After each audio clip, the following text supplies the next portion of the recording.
Welcome to The Favorites, the podcast presented by Bet365. We are part of the Volume Podcast Network. I am Chad Millman, Chief Content Officer of the Action Network. We are live from our Tommy John home studios. I just love the fact that Tommy John is basically sponsoring my office. I'm joined, as always, by my co-host, my companion, my compadre, my BFF professional bettor, Simon Hunter. Hello, Simon. Hello, Chad. Week 2, overreaction week, brother. What are we overreacting to? Oh, basically everything. I know, I know the second we mention the Carolina Panthers, we're just gonna blow up our YouTube chat and bring the power of Vikings upon our head from our listeners, and we deserve it for that.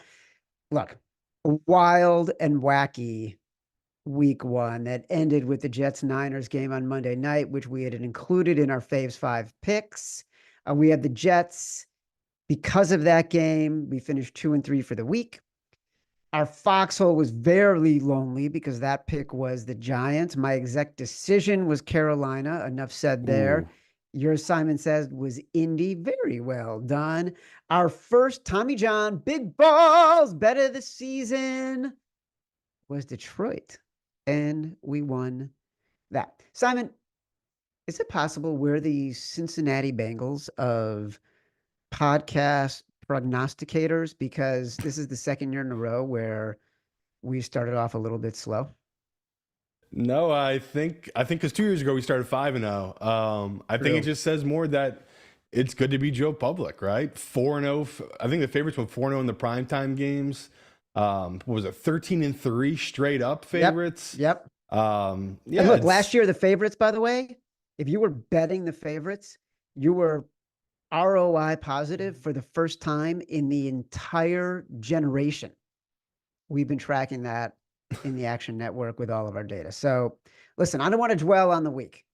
This is what our Sunday recap episode is for.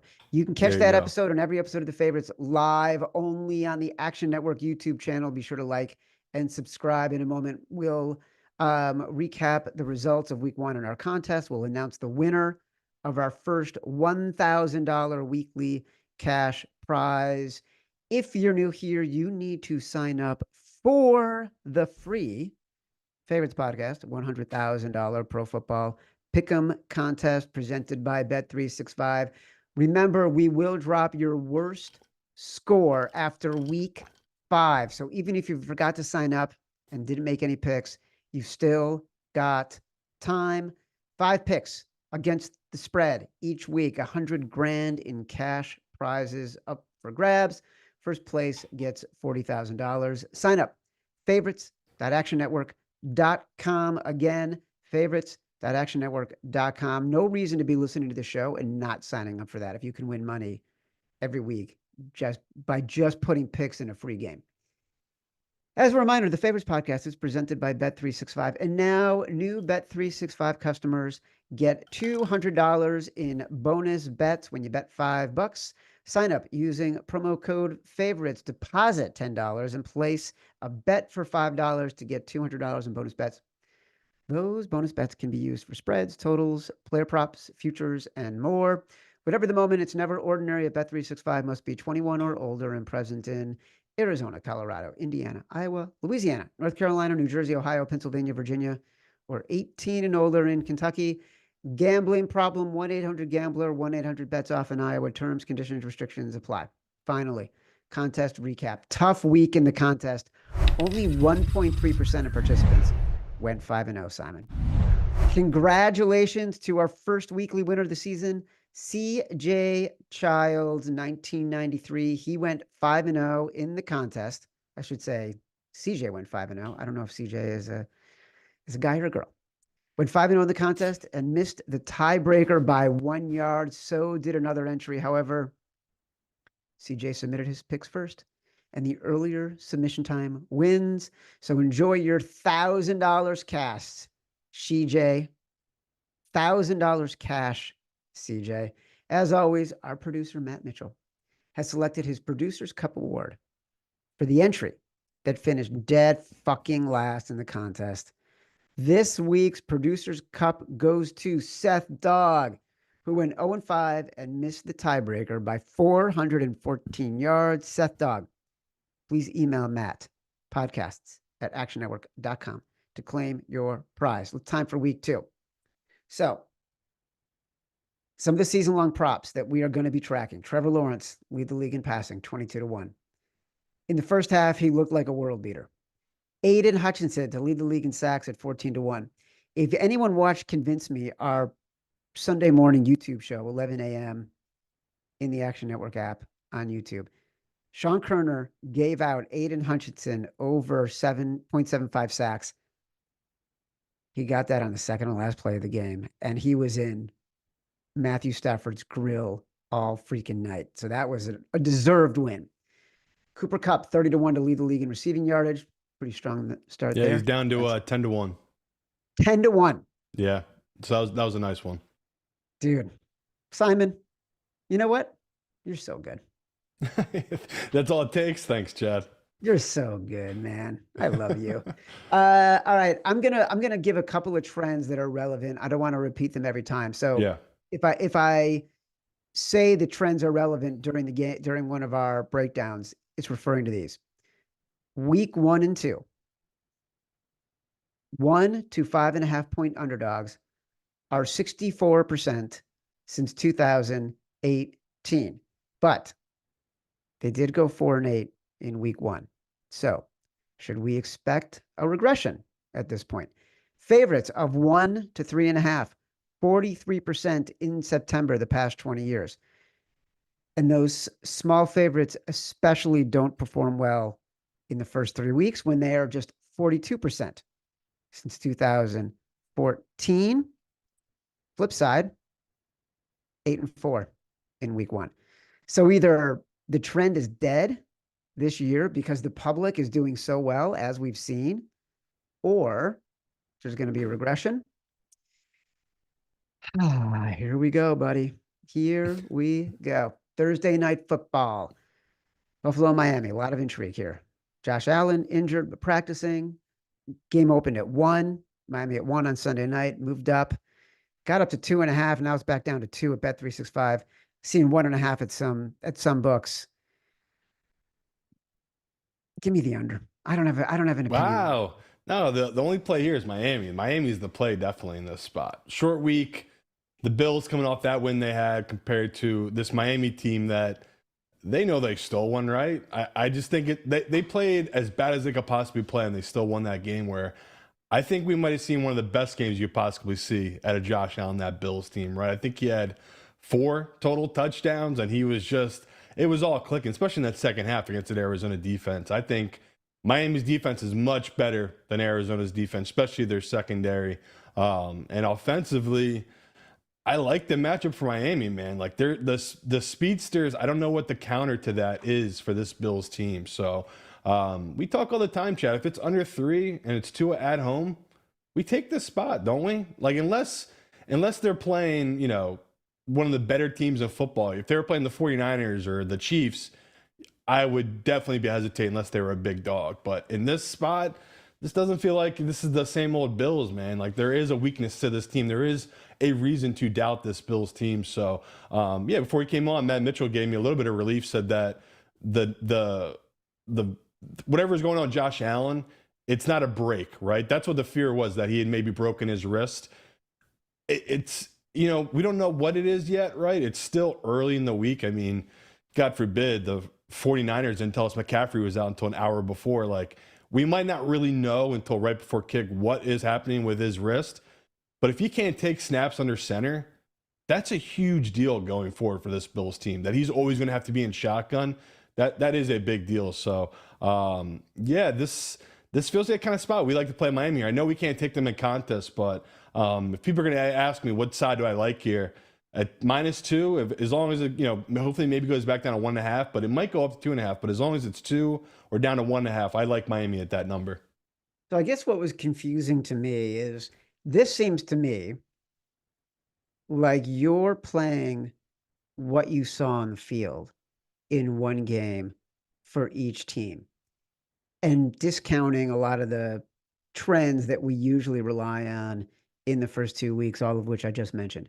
And Well, you said Miami especially, historically. I always take Miami. Like I take two in this spot. So this is not this year. This is last year too. So my guy Evan Abrams, you got this in the chat, Chad. yeah, I just saw it. Tua favors of 3 or less at home, 9-3 against the spread. So suck on that, Mr. 1 week Chad. It wasn't a criticism. I know, I know what you're saying, but no, it was an observation. Wasn't just that. No, I'm with you. Like normally we like at least 2 weeks of sort of data. And Yeah. I always feel like week 3 is when we can maybe be a week ahead of the public. Like we will have been able to see things in the games and then apply that to how bookmakers are lining these games after 2 weeks more effectively than we can after 1 week. And so to me, all I'm saying is you're seeing on the field some things that make you feel like after both teams kind of snuck out of the game at home for each of them with a win, right? The Bills, they were getting blown out early. They were down 10, I think. They had to come back. They got back in. It was 17-3 in that game. 17-3. So they came back with because the Cardinals did Cardinals things. They made mistakes. Their defense, wasn't very good, which we expected. Kyler Murray was playing as we hoped he would. And the Jags basically gave that game away to Miami. So neither team showed anything on the upside. They played like the teams that are fallible that we expect them to be. That's why I'm surprised a little bit by your strong opinion here. And wait on the injury report if you can, because Miami also, both their starting running backs might be hurt. And again, we don't know what the deal is with Josh Allen. So if you want to wait, I totally understand. I'm just grabbing this number now just in case it does go up. I am going to spare our listeners time on the next game. LA Chargers at Carolina. Carolina's a 6.5-point underdog. Should we even bother? Of course, the right side is the Panthers.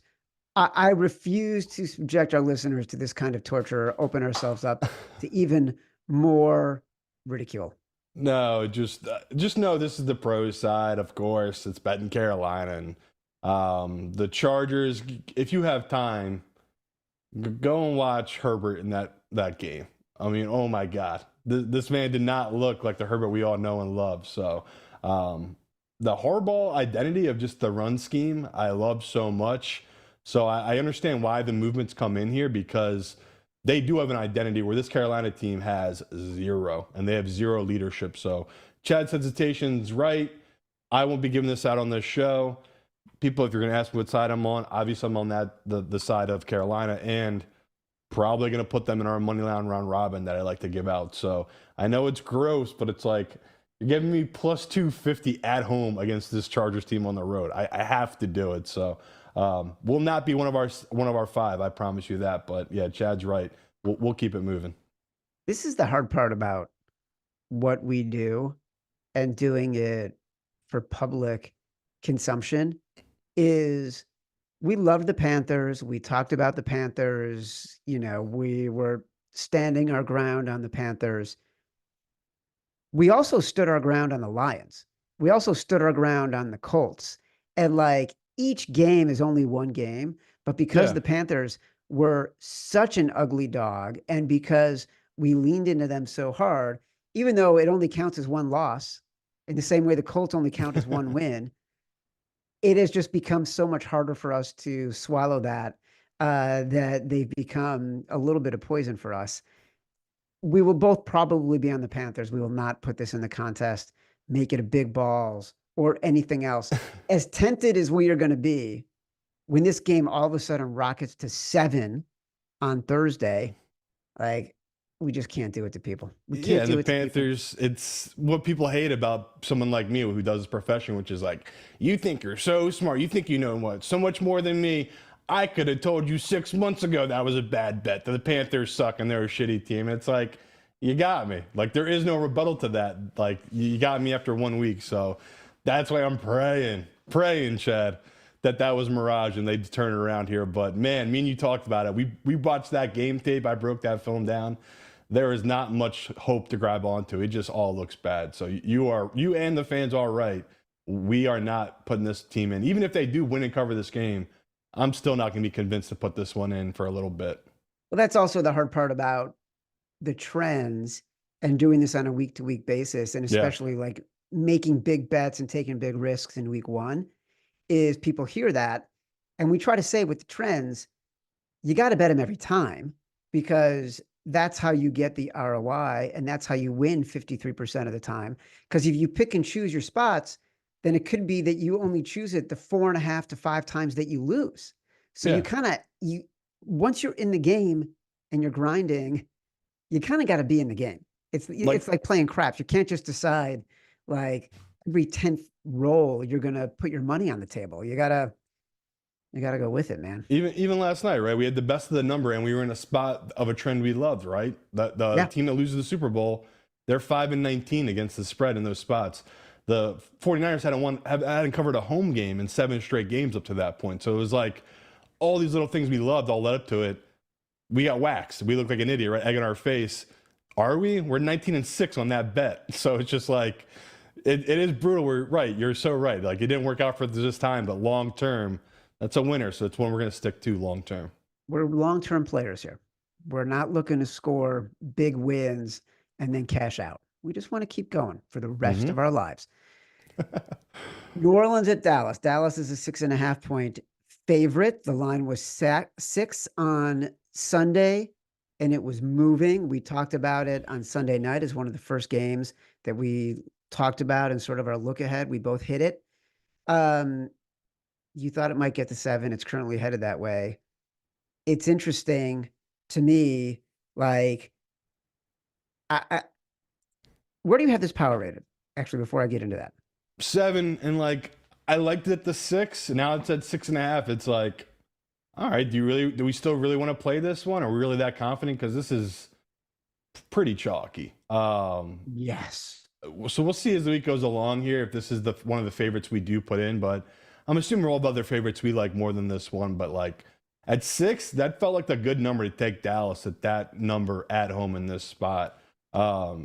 We crossed that key number of 6 into 6.5 now. So it's like, yeah, my model says there's still value here, but I can't tell you how many times me and Chad have been burned by that extra point when we take a favorite in this spot. So I don't want people here just to take the 6.5, just thinking, well, the guys are on at 6. I'll take the 6.5. It is a big deal to me. So if this is a game you pass on this week, I have no issue with that. But still like the Cowboys in this spot against a team that we don't think they're that great just because they put up 50 points against a bad Carolina team. It's just, my hope is that this would have got bet down and we would have got great value. And that's a game I would have gave out on the show. If this was 5.5, I would have played this in contest. But it's gone the other way. I don't think the public's buying the bullshit the Saints are selling. So, yeah, this is up to 6.5 in most books, Chad. Well, look, that's what's really interesting. That's what I was going to say is you've got two teams coming off of blowouts. Yeah. Except the Cowboys, if you unpack it, is just so much more impressive, right? And at the end of the day, we're still talking about Dennis Allen and Derek Carr, who are historically bad as coach and quarterback, straight up in this spot. So I have no fear betting the Cowboys here. This is a game where Dak and the Cowboys tend to overperform.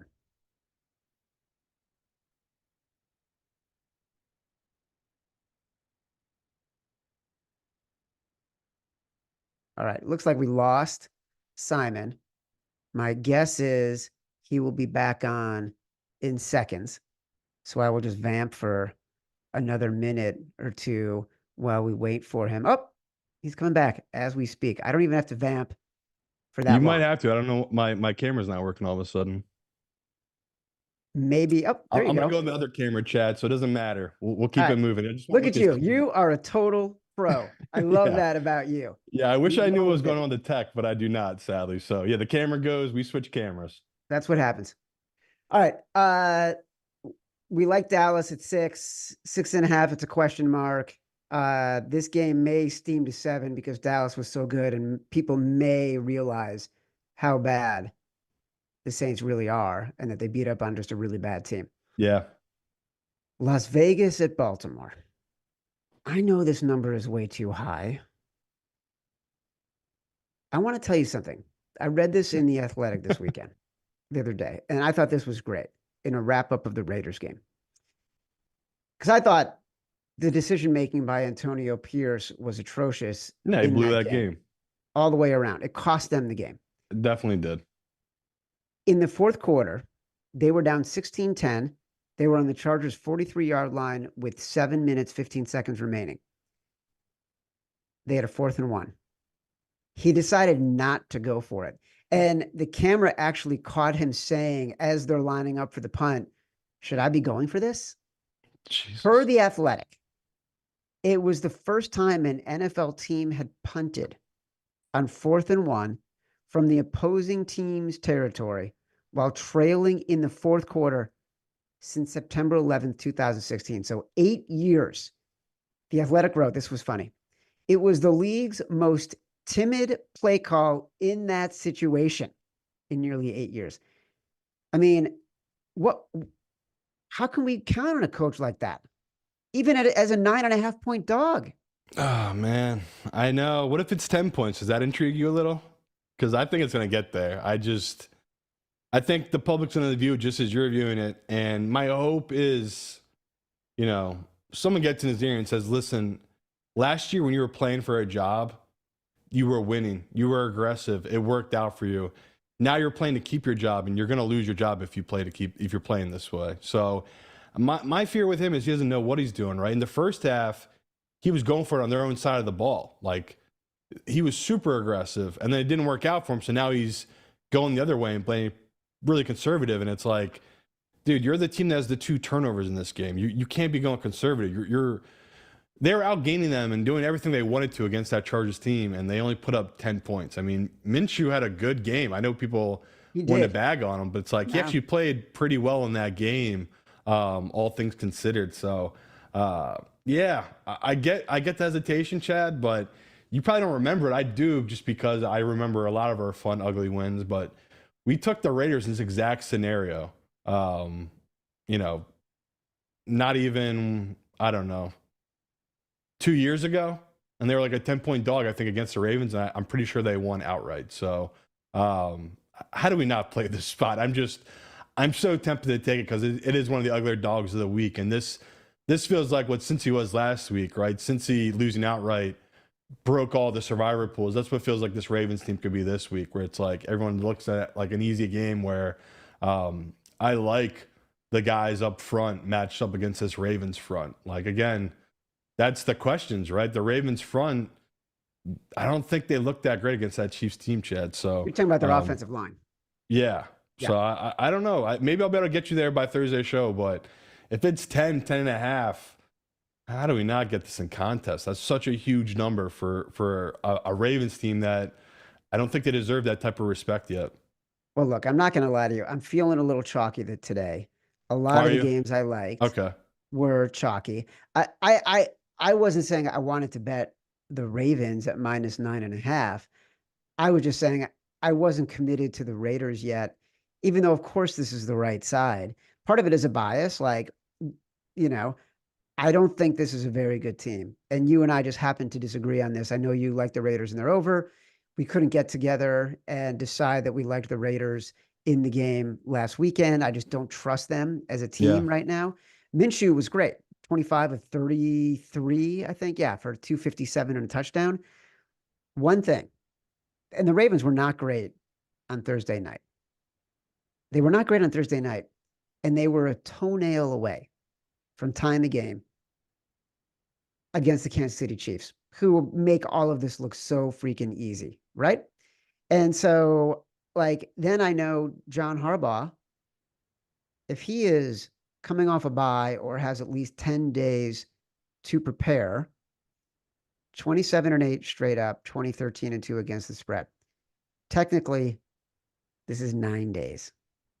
So, do I count this as 9 days? Do I count this as 10 days? Do I put this in the spread's package? moved a lot, brother. I mean, it was 7.5, and now it's up to 9.5, 10. So, that is a lot of movement as well. Yeah, you're right. We're probably gonna have to bet this. I'm happy to wait and see if it gets higher. No, I am too, because I think this just keeps going. This is gonna be a hold your nose and bet the number game. It is not right now. We're not announcing it's a foxhole. It's definitely not, as Simon says, it's not an exec decision. Bucks at Lions, another big number. That number has moved from 6 to 7. Look, we wanted to bet the Rams last week, and the more we broke it down foundationally, roster-wise, we truly believe this Lions team was just better all the way around. And in the end, we were proven right. It had to be a terrible sweat because the Rams realized their offensive line is so bad. Matthew Stafford basically had to look at his first read and get rid of the ball. And even doing that, Aiden Hutchinson nearly got to him about 15 times. For those of us who were on Convince Me, and if you watched Convince Me, our pregame show on Sunday mornings in the Action app and on YouTube, we hit our same game parlay for that because we had the Lions -4.5, we had the under, and we had Aiden Hutchinson over 0.75 sacks. So we had to wait until the second to last play of the game and then an overtime dominant drive to cover both of those bets and cover the SGP. But the Lions proved in the overtime why we bet on them. They just forced their will on the Rams and ran down the field. They're just good. They're really good. I know. I'm so torn on this game because it's like I wanted to do the Lions, and now it's up to 7. It's like they put it all the way up there just so I'd have to question this. Where it's like I did like the value on them because let's face it, the Bucks, they might have just played the worst defense in football. The Commanders, they might be atrocious on defense. We talked ahead into the season. They kind of sold it all, got rid of everybody. You expected it to be like this, but yeah, Chad, this is tough, brother. This is up to 7 now. It's like, 7.5. I kind of want to be on the Bucks there. It's like I still see the Lions having some issues that can be taken advantage of by this Bucks team, and even in the playoffs last year, right? Like if Baker had played well, this is a totally different game, right? Like they could have upset them. Like they did have some things that were working for them. So this Detroit team, like we talked about, I think they're much better than they were last year. So I'm gonna give them the benefit of the doubt here, and I'll take this if it gets down to 6.5 again on the Lions. But at 7, I'd pass on that. I was gonna say it feels like a pass overall. Like I don't trust the Bucks. No. I feel like against the Commanders, they're going to get too much credit. They're not a good team yet. And this Lions team, Dan Campbell, best coach against the spread the past 5 years. Jared Goff, 26-9 indoors against the spread the past 3 years, I think. Like, it's just, they're really, really good. Yeah. They're really good. Lions average 5.3 yards per carry. All of it, too. It's just, like we said, they can beat you in so many different ways offensively. And we just, we saw what our hope was when we're like, okay, we think this is one of the 3 best teams in the NFC. And I said I might have them even ranked at number 1 at one point. Jamison Williams, seeing him take that next step for them, that was probably the most exciting part of that game to me. It's like, okay, not only do they have maybe a shutdown corner, their number 2 receiver might be the guy they drafted, whatever he was, a top 12, top 13 pick. You got to be feeling pretty damn good if you're a Detroit Lions fan. Oh, yeah. I mentioned at the top of the show that we are coming to you live from our Tommy John home studios. That is because the good people at Tommy John are the show's newest sponsor. If you haven't heard me glow about Tommy John, let me just say this. Sunday was an excruciating day in which my bets included sweating the Detroit Lions to cover in overtime, the Aiden Hutchinson sack, and the Colts miracle backdoor cover against the Texans. I was comfortable the whole day. The whole day. Never lost my cool because I was wearing my Tommy John underwear. It is like a second skin, Simon. It makes me feel so better on Sundays. I'm so much less stressed because I'm wearing my Tommy Johns. I'm just staying cool. Only because of how comfortable and confident we feel in Tommy John underwear, we were able to nail our big balls bet of the week, that Lions game. And Tommy John, I can do everything, including betting, even better. If you like Simon and I and you like this show, you love Tommy John, get 25% off your first order right now at TommyJohn.com/favorites. Save 25% at TommyJohn.com/favorites. New York Giants, Tennessee Titans. Help me not overreact to what we saw, which was Will Levis being confused, making rookie mistakes that cost his team the game. Evan gave us that great stat about the Titans' collapse in the Sunday night show. They led the Bears 17-0 and lost 24-17. They failed to cover the spread. Dogs of 4+ points to lead by 17 at any point in the game were 66-1-1 against the spread since 2019. What are we doing here? Yeah, I wanted to go Jets. You know, to me, this was going to be one of our chalkier picks because I was like, you know what, the Jets will cover it last night, and this number will probably get down, or I mean, I should say go up to -6. Didn't work that way, right? I think there's still some major questions about this Jets defense. Still some questions about what their identity is going to be on offense. So I get the public being a little weary of this game, right? This number's moved to 3.5 now at a couple books. You know, professionals are just, I guess, taking this number here with Tennessee because I can't see who publicly is betting Tennessee, right? I think, you know, they were one of the more public dogs of the week last week, and everyone got burned. Like, everyone got burned. So Tennessee was definitely going to be a team that I was like, okay, me and Chad will probably have to bet this next week. Now I'm not feeling as forced into it because I think you have the same hesitation as I do. What confidence do we have in Will Levis? I have none. If it's 3rd and 5, I'm terrified. And especially when it's him thrown against Sauce and like these other guys they got, it's not good. So I'm trying to view this, the Jets just ran into maybe the best team in the NFC.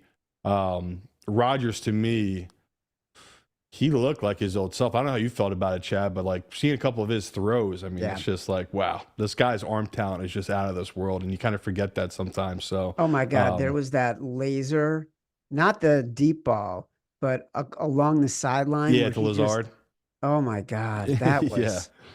So that's where I'm at with it, where it's like, you're gonna give me 3.5. I'll go with the public. I'll take the Jets here, but I don't know if this will be one of our 5. I don't know if this is one of our favorites, but could be come Thursday. Because right now I have bet it at -3.5, but I'm just trying not to overreact too much to what happened to this Jets team against the 49ers. And I feel like I'm properly reacting with Will Levis against that Bears defense, where it's like, if you have a good secondary, I think that's going to be this Tennessee's team's kryptonite, where they're good at running the ball and everything like that. But when it comes time to pass it, he's not going to be that guy for you. So I think the Bears have a really good secondary. I think the Jets have even better of a secondary. So I'm gonna back the Jets in this spot. Yeah, look, the trends are all over back in the Titans. Everything I mentioned at the top of the show, they all back the Titans. And then I'll give you a couple others here from Evan. Teams that open as 4 or higher at home in weeks 1 and 2, 58% against the spread the past 20 years. Teams that open at 4 or higher at home after losing their previous game, 64% since 2020. And this is one that we usually love. Teams to blow a 10-point lead in week 1, the next week in week 2, 28-17-1 against the spread since 1990. That includes the Cardinals, the Jags, and the Titans. Interesting. I know. Interesting. I know. But it's like, why are we say all the time, like, we don't want to overreact. And I know you just said you're trying not to, but like, we just decided Will Levis is so bad that he breaks the trend, right? Is that where we're at? Well, like you say all the time, Chad, there's a couple on the other side of those trends, there's winners, right? So it's like they don't always win. I think Will Levis is part of that other side of that trend. So interesting take, though, on the other games you mentioned, because I do obviously have a view on those games that could help skew me towards the side I want to go to with those those games we're about to talk to. Seattle and New England. New England is a 3-point underdog at home right now. So with this hits the trends, but I don't like it. Evan Abrams, No, go ahead. yeah, I was gonna say I just saw Brandon Anderson. He was telling me one of his early bets, I believe, was Seattle, I, which I'm about to say that. yeah, I think that's fair. I said to him, that's a fair bet, but it's like, man, is that offensive line terrible for Seattle? Like they're so bad. It makes me a little scared to bet them because most books are showing -3.5. So, yeah, that's crazy. People are taking Seattle at -3.5 on the road in this Well, spot. look, But Evan and Brandon Anderson and Brendan Glasheen host a show, the Action Network podcast, Sunday night wrap-up show. One of my favorite segments that we do is Brandon's very early lines breakdown. He's always got a nugget we may have missed, right? And you and I did not talk about the Seahawks in early betting on Sunday night on our show. And he was saying you got to get it before it gets to 3.5. It was already getting to 3.5 Monday morning, came back down, it's gone back up. So we know that like wise guys are hitting that yeah, three. It's not the public betting Seattle early in the week. And I think some of this is sort of carryover from the week before. I think the wise guys love Mike McDonald's defense. They love what he is going to be able to do with that team. They only allowed 3.3 yards per play, even though it was against a rookie quarterback. But the truth is, the Pats' O-line is actually worse than Denver's. So I can see why there is sentiment to play New England or to play Seattle in this spot.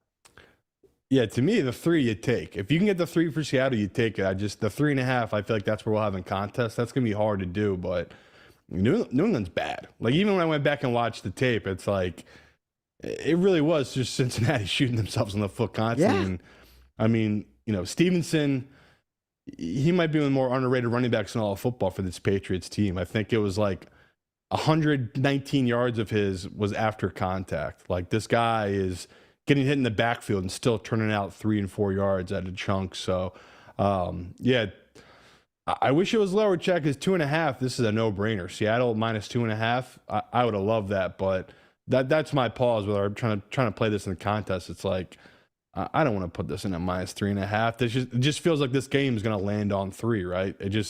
That's just how I see it going. Where, yeah, on paper, Seattle is way better. Like even we didn't even talk about their offensive weapons here. Like Kenneth Walker. I know this sounds crazy to say compared to Cincinnati, but I'd much rather have Kenneth Walker than anything Cincinnati's running out there.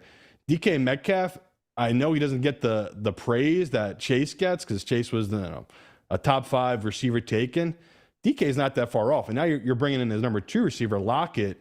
We love Lockett. Like he played great in that game for them against Denver. Like whenever Gino needed a big third down, he went to Lockett a lot. So, yeah, I like it. Like I like it at -3, Chad. It's just, we're talking contest here. I know these son of a bitches that do our contest. They're not going to give us a 2.5. They're going to give us the -3.5. So that is tough, knowing that it's just a bad number. But yeah, grab the 3 now if you want to be on the chalky side and take Seattle. Don't forget, you can still sign up for the contest, win some money every single week. Plus, you get to drop your worst score after the first 5 weeks. So you still got a shot. Favorites.actionnetwork.com. San Francisco at Minnesota.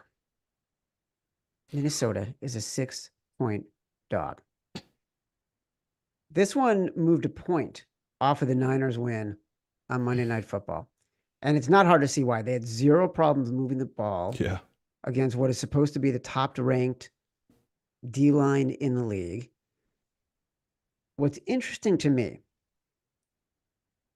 last week against the Giants, Brian Flores, who's known for bringing pressure, did not really bring pressure very often.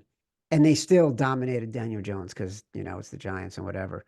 But if they do that this week, I don't know that it would impact Brock Purdy all that much, because Brock Purdy last year, one of only 6 QBs to allow fewer than 15% of their pressured dropbacks to become sacks.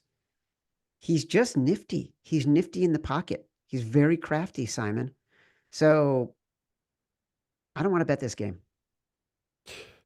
Yeah, I like the 49ers. I think it's still public perception here of like a little bit of questioning this 49ers team. I can't believe this isn't 7. So me and Chad, when we did our show Sunday night, they were -5 just because the Vikings had played so well and people were still a little unsure of this 49ers team. Um, Terrifying that this only moved a point, Chad. Like this feels a lot like the Colts Houston game where the books are taking a position here and they know this will be in every money line teaser. Like everyone's gonna throw this game in because they're just like me and you, right? That the 49ers are the best team in football, or number 2 behind the Chiefs. It's like nothing changed. They came out and what were they dominant at? They were dominant at running the ball and they were dominant at the linebacker position. I mean, it's incredible how Fred Warner just changes the whole game, right? Like that strip sack in the very beginning of the game. Like, oh, yeah, that's the best linebacker in football. Not shocking. Oh, they have some undrafted free agent running the ball for them, and he runs for 140 yards and a touchdown for the 49ers. Not that shocking. Kyle Shanahan is calling one of the best run blocking schemes in all of football. We all know this. So, yeah, crazy number here. I'll take the 6 for now. Maybe just because I think I'll keep going up. But, yeah, this is an interesting game here, Chad, where it's like, I still think they're a little bit undervalued in this 49ers team. I don't think we really have, so far, we don't have many games that we are dying to take in this contest right now. I've got 4 games listed that we're kind of looking at, but like we have not planted a flag in the sand on any game at this point. I just want you to know that. Yeah, and I definitely think it's because of all these high 6 lines. We have a lot of 6s, 6.5s right now. So it's making me a little uneasy here because it's like I immediately want to take the dogs, right? I think Evan had a great stat last week. I think every dog that was 6 points or more covered. Yeah. And so it's like I'm trying not to do what I did last week of just taking all dogs again because it seems like the favorites have been good to these Joe Public bets. So I'm trying not to let the public money scare me off just because, again, me and you a year ago, we would have been all over this Vikings in this spot. Like this feels like the exact game we like to play, but it's just like, these have not been cashing for me and Chad like they used to. So I'm trying to adjust to that. Yeah, we got to be smart. Got to look at the market as it is, not as we want it to be. Amen. I thought that was pretty good. It was. Just made that up right there. Indianapolis at Green Bay. So look, this game was 2.5 on Sunday night. We knew that we had a feeling Jordan Love wouldn't be playing. We had seen the injury on Friday. You said bet the Colts at 2.5. If you were smart enough to get the Colts at 2.5, good for you. It is now at 3.5. Malik Willis will be the starter. This one scares me as it gets higher because all of these trends are in play. And this is exactly when the public is going to jump off the Packers bandwagon. But, the backups coming into games as dogs in their first start the past 3 seasons, 55% against the spread. So it's not crazy for a backup to come in and perform better than the public expects them to perform. And it's not like the Colts are Super Bowl team, right? Now it's Anthony Richardson's 19th start since college, right? And now he's going to Green Bay. They're not going to roll over. They still have a good defense. Like they're still going to be a team that tries to confuse a young quarterback. They're just not going to be as effective with Malik Willis. At least we don't think they will be, but no one's ever seen the guy play.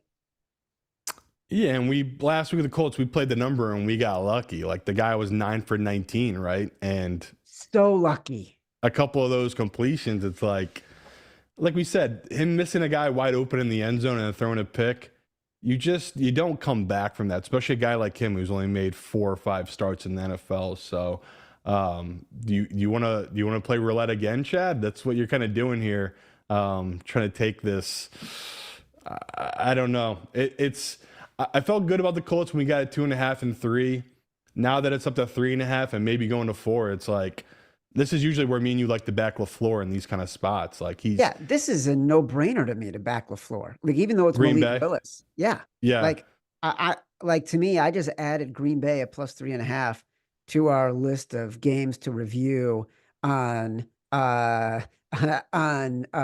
Thursday, because I feel like LaFleur early season is also a brilliant coach against the Right. spread. We got a lot of numbers to back it up. So it's hard not to think about backing Green Bay in this point. Matt Mitchell is, So you're reading Matt Mitchell here going it's off? distracting me right now, Matt Mitchell. Like he is losing his mind that we are talking about backing Malik Willis. But look, like it's like I'm backing the number at this point. That's what I feel about it. It's like I trust LaFleur. If this kid can't complete it 2 yards, LaFleur is going to know that, and they will run some type of spread offense. Yes. He's just another running back. Like it's going to be ugly. It's going to be gross. I mean, trust me, Matt. No one here wants to make this bet. We're doing this because we have to. Like Chad just said, we're playing the numbers here and the trends. So I feel like they're all going to point to the same. Like we have another game coming up that's even grosser. That I mean, I know Evan's going to have some amazing trends on that just backs this team. And it's like eating me that we have to bet them. But this is another team that's like, I hate that we have to do it, and I know our fans hate, but this is what makes this show so great. This is why we always have a winning record is we do bet these ugly dogs, and long term, they pay out for us. So, 3.5, I'll take Green Bay, but the hope is this gets the 4. I mean, here's the problem. Right now, the games that we've like shown the most passion for,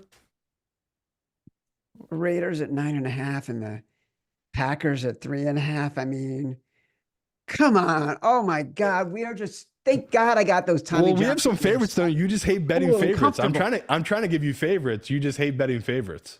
I hate betting favorites. Look, I want to bet the favorites too. I actually do want to bet the Cowboys. We have to ride the trends. You know, I think the Cowboys are going to blow the Saints out. I don't think it's going to be even close. So okay, I think we'll get there with them.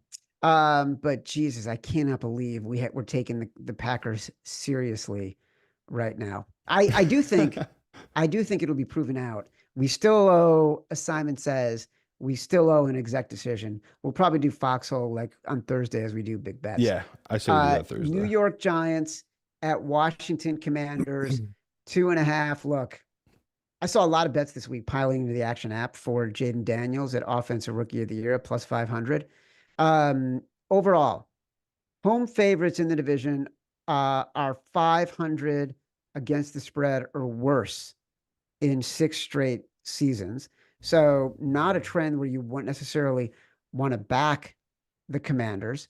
Home division favorites, 4 points or less, 45% against the spread. Weeks in the past 20 years, weeks 1 to 3, 41% against the spread. So I'm not betting the Giants. That's who the pros are on. It's already down to 1.5 in almost every book. So, well, then we're definitely not betting the Giants because we're not even getting the best of the number. Then I just don't want to fucking do it. I'm sick of it. Like that just left the worst taste you can possibly leave in my mouth. I don't really have a read on either team here. It's like, okay, the biggest weakness in this game is the Commanders' defense. Do we really believe Daniel Jones and this offense can take advantage of that? No, but they're going to. They're going to find a way. Like, they're not going to play as bad as they were last week. I guarantee you that. They're going to have more than 6 points. The question is, can they outscore this Commanders offense that does seem to have somewhat of an identity? They have a rookie quarterback that can panic and pull the ball down. He can run for days. And, we talked about it before the season started. I said I can't see this kid Daniels last in the season. I stand by it. Like, he just feels a little bit of pressure on him. He's off. He's doing 1 or 2 reads and he's off. And he doesn't slide either. He goes for the contact. Like, this kid, he's going to learn the hard way. So yeah, the pro money is going to come in the Giants. So not shocked that this number has moved down here. I'm with Chad. This left such a bad taste in my mouth. I don't want to bet either team in this one. I accidentally skipped over Jacksonville and Cleveland here in the order of operations, which is a shame because I think it's a really interesting game. Cleveland at Jacksonville. Look, we had another lawsuit filed against Deshaun Watson. There are questions about whether or not he is cooked or should even be starting at this point. He genuinely looks like he doesn't know what he is doing out there. I think the only person coming out of the Dallas game with more criticism is Tom Brady. But bump. Do that at you, right? It's true. But look, the Jags, like, they withered. They completely withered in the heat. against the Dolphins. Like, Doug Peterson lost his ever-loving mind. He went for it on 4th down, deep in his own territory in a close game. What was he thinking? Like, to just give up field position like that? It didn't really matter because the Dolphins ended up missing a field goal. But like, to me, that was the mindset. We got Trevor Lawrence, and like in the first half, he looked like he was on pace to throw for 500 yards. Ended the game with less than 200. Like, they couldn't operate in the second half. Yeah, and it's also rare in life where, like, you know, bad people sometimes get away with it in life, right? They can go through life, they can succeed, they have a good life. It seems like all this horrible karma is finally coming back on Watson, which is just, I love it. He just seems like, everything you read about him, he just seems like truly a horrible, horrible person. And even the last one I just read about it, it's like, oh my God, this guy's so horrible. So looking out that, we're supposed to, me and Chad, be on Cleveland here. Like, this is the bet me and Chad always make the last 6 years. And even the trends, I couldn't believe it. I was looking through our data and pulling up trends and trying to see, like, okay, all the trends also point to this Cleveland team here. But then I went back to what me and Chad talk about all the time, which is up front, right? The guys up front. And, you know, before the Jaguars blew that game to Miami, their front four was getting incredible amount of pressure on Tua. Yes. What will be different there? And then for this game, they're going against even worse offensive line here. Like, you know, Joshua Allen, say what you want about the kid. He was incredible last game. Even they have a couple guys up front that can get pressure for this Jags team. So I'm having a tough time because this is up to -3.5, Chad, but there are a couple books out there that have the -3. Because the pro money is going to come in on this Cleveland team. Like I said, there's a lot of benefits to betting Cleveland team if you like just betting trends. The human part of me, I can't get over it. I just think this Jaguars team's the better team. And I do have questions. Like you talked about, Chad, and you nailed it. Like Callahan leaving that Browns organization and going down to Tennessee and leaving that offensive line, that was such a huge deal. And now, yeah, they got 2 or 3 backups coming in the offensive line, which to me, he would have helped, right? He would have coached them up to make it work for a game or two. They don't have that luxury. So I think the line's right. Like, I think the Jaguars should be -3.5. So again, another chalky pick by me, but it's like, I just can't get there with this Cleveland team. So I'm hoping Evan's going to put out his trends article. Maybe he can try to get me on the other side. But right now I'm pretty dug in on the Jaguars. Deshaun Watson had 169 passing yards on 45 attempts. No quarterback has ever had fewer than 200 yards on 45 attempts in a week 1, and it has only been done twice in the regular season since 2015. I mean, doesn't even sound real. It does. 45 attempts, 169 yards. That's insanity. It really is. But what I'm getting is you said this game is lined right, but that you're also on the Jaguars. So does that mean you're finding an edge on the Jaguars, or because you said you're betting it? Yeah, because I had this at -4. So to me, okay. -3, like, I like the value there. I told you my fear is, I talked to a bunch of professionals and they were giving me all their reasons why they're back in Cleveland here. And apparently a bunch of trends point to it. And I found a couple of trends they did, but I'm hoping, again, Evan has an article about what these trends are, because it's just like, I don't really see their reasoning for it. Like, everyone with eyes watched Watson play that game. I know these same people say, well, what about the Jaguars? And Trevor Lawrence has been incredibly disappointing.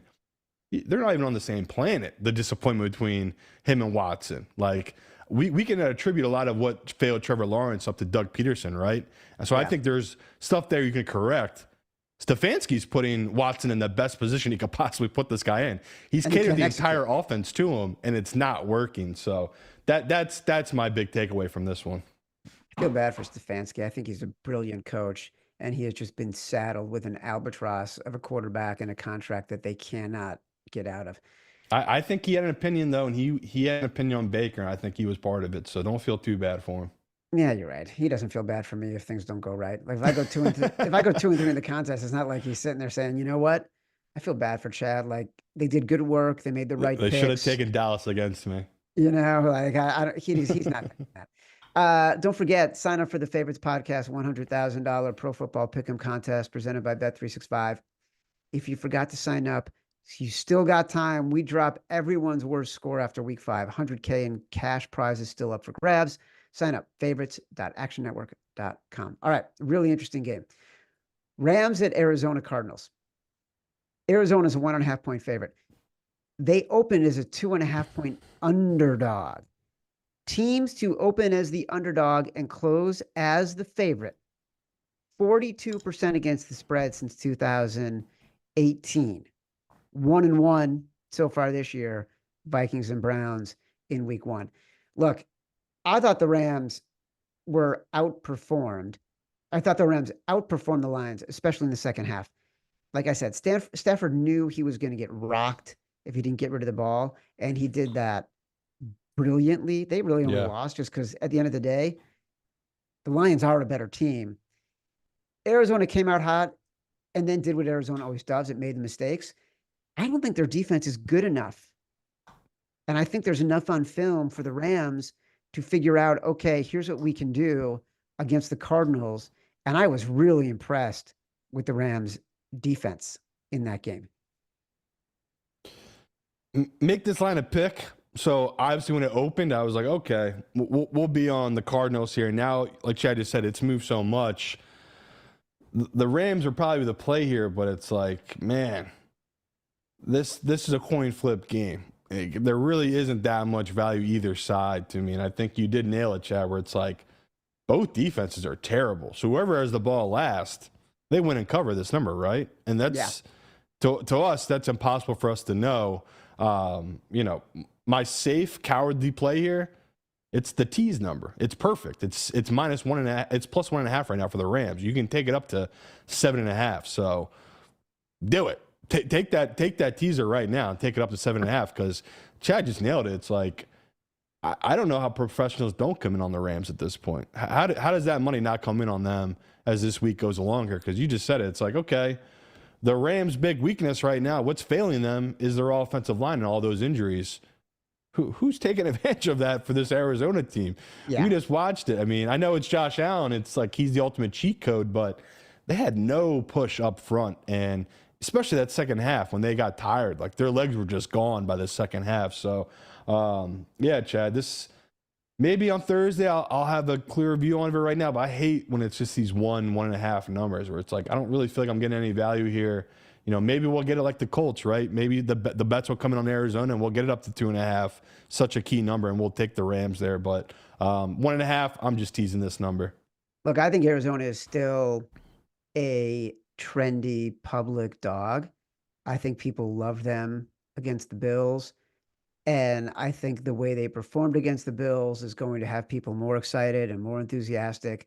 I'm hopeful this number will move in our direction because I would like to take the Rams in this spot. I'm purposely not talking about tickets and money percentages yet because it's still just too early. Like there's nothing. It's too early for that.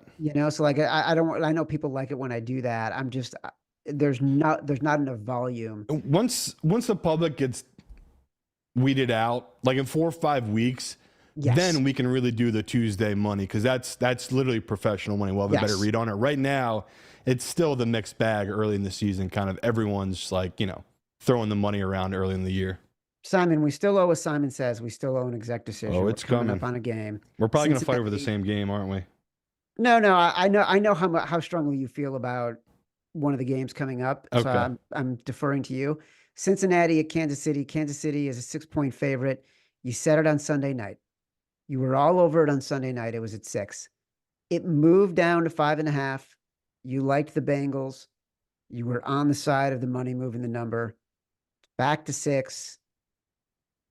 Go ahead.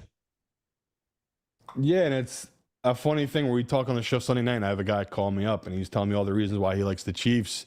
And I said, fuck you, then. Keep betting the Chiefs to get me a 7. Like, don't fucking tell me about it. Put your money up so I can get a better number. I get it. I get where everyone's coming from this. It's like Joe Burrow. Evan might have a stat on this. I don't think he's ever won a week 2 game, Chad. I could be wrong. Well, look, I can tell you right now that Joe Burrow is now 2-7 in weeks 1 and 2 against the spread. Yeah. He's terrible, obviously lost and didn't cover in week 1. So keep going. So with all that said, Simon Says, give me the Simon 6. Says. I do think what Chad just said is true, though. I think this will go down. I see the professional money coming in. Like we said on Sunday night, when I got up to 6.5, it's like, did he really get 3 points worse than he was a week ago? I think that was the game from hell. Everything went wrong. And maybe I am overlooking that DJ Reader left. And, he isn't right. His throwing wrist isn't right. And, T. Higgins might miss another game. And they did lose Joe Mixon. Now they don't have a running game for Joe Burrow to fall back on. And we have overrated Joe Burrow just because he beat Mahomes that one time to make it to the Super Bowl. And it's like, okay, I hear all this noise. I still got to trust the number. It's like Mahomes at this price point, he does not blow teams out. We always talk about this. It's like, okay, put him in your teaser. He's going to win this game, no doubt, right? This is the games he usually wins. He doesn't roll teams in these kind of scenarios. So the fear is what you just talked about. Joe Burrow, in his career, he has struggled early in the season. The first 2 weeks, he is bad. Evan just put in our thing. He's 0-4 straight up in week 2, Joe Burrow in his career. So I'm not asking you to bet the money line here. I promise I won't put the money line around Robin. But I am asking you to grab the 6 now just because this could go down to 5.5. And 6 is such a key number. So, I feel confident making the Simon Says. If this is 6.5 in our contest, I think me and Chad, no doubt, will have this one in. At 5.5, that's a discussion. But at 6.5, I definitely feel confident putting it in. So look, everybody knows that I love the luck rankings. We talk about it all the time. It's become a really important signal for us when we talk about these games. And Nick Giffen is now coming on, convince me, one of the predictive analytics gurus we have on our team who helped create the luck rankings. This is one of our 2 luck ranking sides of the week. We're going to talk about the other one, but this is one of the games where if you separate the signals from the noise, you are looking at a game in which the Chiefs might have been overly lucky the week before, and the Bengals might have been unlucky the week before. And if you bring those 2 factors together, you're finding a lot of value on the +6.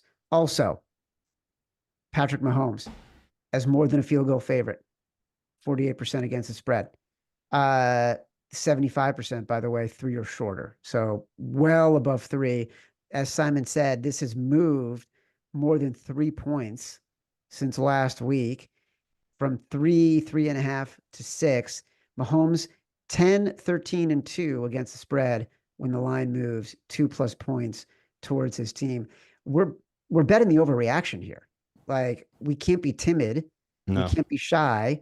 We still got to exercise the same best practices we know to exercise. The game hasn't changed that much just because the public hasn't lost in 19 freaking weeks, including 18 last year and 1 week this year. Like, some things need to be true. We need something to be freaking true right now. So yes, Simon Says on the Bengals. I bet at +6. You're betting at +6. We're all betting at +6. Pittsburgh at Denver. Look, we miffed last week. Like, we should have bet the Steelers. It was the prime Mike Tomlin spot. I don't know why we didn't. We got cowardly because of Justin Fields, which was stupid. Mike Tomlin we have too much noise. I think you're the same boat as me. You had too many people in your ear telling you too much shit, and it just scared us off it. I agree. And also, I think, honestly, we were too locked in on games from the offseason. Like, we were, like, we firmly had bias. That was just the problem. Mike Tomlin as a dog on the road, you book it. Like, 100% book it. Mike Tomlin is a road favorite, 44% there against we go. The spread. When Tomlin opens as 3 or higher on the road, 38%. So that alone, like, and this has been a spot we have bet for years, right? Yeah. So we're going to have to bet Denver +3 here. I will say Denver is another team that fits into the luck rankings. There is a caveat. Week 2 home luck teams are 500 against the spread. So I can't give you that as a factor, but I do like everything else going the Broncos' way. To be honest, I was impressed with the Broncos last week. I thought they were super competitive. It was a backdoor, sort of push for them because the game landed on 6. Mm. But I was impressed with the Broncos. I'm so glad because I was so worried you're going to come in Pittsburgh, but this is a no-brainer. Denver. I dare the sports books to move this up to 3.5. Oh my God. I can't tell how much money I'd put on this if it's Justin Fields as a -3.5 favorite on the road. It's like, man, too much love and respect. And, you know, unlike whatever the hell Atlanta did last week, Sean Payton's going to have it schemed up just for J.J. Watt. Everything they do will be either throwing him off balance or moving the ball the other way. Just keep him totally out of involvement of this entire game. So, I love this number. And it also, we didn't even talk about it. Denver at home. This is another thing I need to get off Evan, but it's like in my lifetime, in the first 2 weeks, whatever the number used to be, I used to always take Denver at home. And now, you know, these last 4 or 5 years, I've taken a step back from just betting it blindly just because Denver had drafted so terribly and they just kept putting out terrible teams. Chad nailed it, though. Like, this team, we talked about going into the year, I felt like they were going to be hungry and they'd have some fight in them.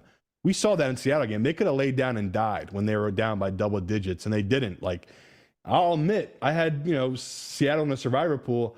I thought for sure they were going to get the ball back and Bone Mix was going to drive the field and just ruin our lives again. So it's like, I can't believe I'm giving any fear to this kid who, you know, on all tempers purposes, he did not look great in that game. But like Chad said, when he had to make big plays, he was able to make it. So I like this matchup for Denver, not just offensively, but defensively. I like what they're going to be able to do against Fields. I think they're going to be able to give him problems. And this Pittsburgh offensive line, we saw it against Atlanta. They're banged up. They got injuries. They really can't move the ball like they want to either. So, yeah, but let's buy low on Denver here and sell high on this Pittsburgh team in this spot, Chad.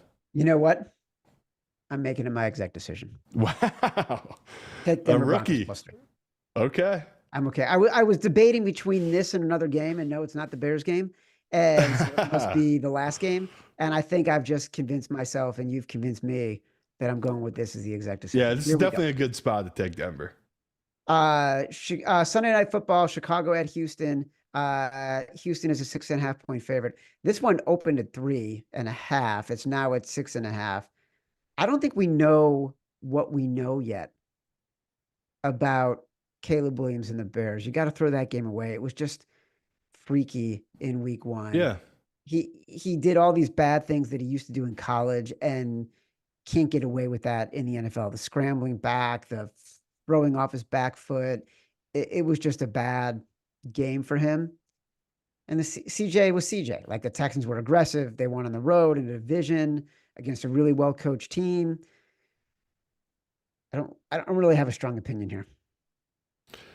Yeah, I said it Sunday night. I would have taken Houston at -6, -6.5. I was like, okay, this number will keep going up.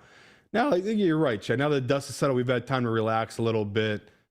Probably overrating a little bit on this Houston team, just because the Bears defense is really good. But my fear here, Chad, is like, okay, if CJ's in his bag and he's cooking a little bit, this game is totally over fast, because you just can't expect, you know, Caleb Williams to really step up in these kind of moments. He just has so much to learn. He is learning on the fly here. So, yeah, for us, this makes sense that we're passing this one just because this is a weird number.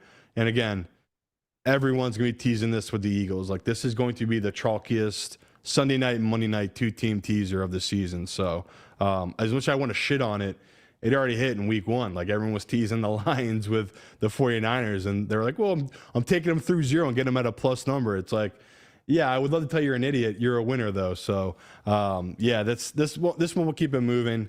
We both want to take the Bears. We know we just can't do it because we're just so terrified of the Texans. Yeah. Monday Night Football, speaking of Atlanta at Philly, 6.5 point favorite. The Eagles are. Like, look, producer Tito showed a great clip from the Falcons game of Kirk Cousins dropping back to throw and basically not being able to plant off his reconstructed Achilles. He threw a one hopper off of one leg. We expect rust.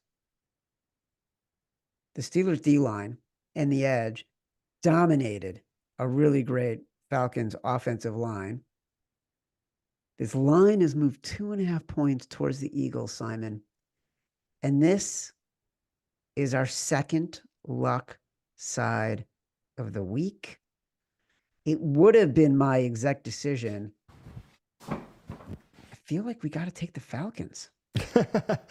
We do, but let's wait and see. Evan will have some numbers for us. I feel like in his career, he has not done well in these spots. Kirk coming to Philadelphia in these primetime games. Well, he hasn't done well in primetime games. We know hasn't. that. I'm saying specifically coming to Philly. Like I'm telling you as a fan, I'm always excited for week 2 because I feel like every year the Vikings would come to Philly week 2 with Kirk and we would just annihilate them. So the question here with Kirk is, this man can't move. What's the Eagles' only true strength on the D line? They're 2 D tackles who push up the middle. Jalen Carter, Jordan Davis. That's a terrible matchup for them. Next week, Kirk gets the Chiefs. And, guess who's coming up the middle there? Chris Jones. So it's just like he's going to get back-to-back weeks of really talented D-lines coming up the middle. So the movement here feels warranted compared to a lot of the other lines because people did have high expectations. I moved him down in my own ratings and moved him down number-wise with Kirk just because he is not the Kirk we saw in the Vikings, right? This is Kirk in a new offense getting comfortable. And they're really doing it with baby gloves, right? Everything is a little predetermined. Like if he was in shotgun, it was like basically a guarantee he was going to drop back and pass. If he's in, underneath center, he was going to hand it off. And it was just like they were literally dictating exactly what they were going to do. And Pittsburgh by the second half just dominated them because they knew exactly what plays they were going to run. If it was going to be run or pass, which is just like, I can't believe that happened at the NFL level. It's pretty mind-boggling. So Chad's right. Professional-wise, it's just like the Bears. It's like everything in my body's telling me to take this other side, especially the 6.5. But it's like, is this moved enough? Should this not be up to 7 at this point? It's just, I feel like we already know for a fact the Eagles are going to put up 30 points. Is Kirk going to get us to 24? That's the question here. So I'm with Chad. I'll pass on this one for now. Hopefully we come back Thursday. This will be 7. And I'll be able to take this Atlanta side. Yeah, the one thing that's interesting to me about this game versus the Steelers game, I think the Steelers are much better on the edge than the Eagles are. Oh, yeah, no doubt. But not even close. I do think like the strength of the Falcons offensive line, which is one of the best in the league, is their right guard and their center. So if there's any spot where they can match up well with the Eagles' strengths, it's the center of the line, which gives Bijan a better chance to get to the edge. I agree. Like it's a scary game. That's why I didn't ultimately pull the trigger on exec decision, but it is a luck game if we're looking for reasons. And before we hop off, Chad, the Miami Dolphins are up to -2.5 now against the Bills on Thursday night. So grab the 2 if you can. Lines are moving because we're saying it. We say it. We say it here. It happens there. It's like broadcast news. It's like you and I are Albert Brooks and the rest of the world is William Hurt. I'm referencing a movie from the 80s. I don't care. Doesn't matter. People, you know what? The old heads are going to get it. They're going to be like, I appreciate it, Chad. There you go. As a reminder, the Favorites podcast is presented by Bet365. And now Bet365 customers, new Bet365 customers, now get $200 in bonus bets when you bet $5. Sign up using promo code FAVORITES, deposit $10 and place a bet for $5 to get $200 in bonus bets. Those bonus bets can be used on spreads, totals, player props, futures, and more. Whatever the moment, it's never ordinary at Bet365. Must be 21 or older and present in Arizona, Colorado, Indiana, Iowa, Louisiana, North Carolina, New Jersey, Ohio, Pennsylvania, Virginia, or 18 and older in Kentucky. Gambling problem? Call 1-800-GAMBLER or 1-800-BETS-OFF in Iowa. Terms, conditions, restrictions apply. Simon and I will return with our next episode of The Favorites on the Action Network YouTube page Thursday, 11 a.m. Eastern, to cover our NFL Week 2 best bets. Don't forget, sign up for the Favorites contest. Favorites.actionnetwork.com. Download us from Spotify, Apple Pods, wherever you get your pods. Rate, review, subscribe, leave us 5 stars. Say whatever you want. Feedback is a gift. Till next time. Love you.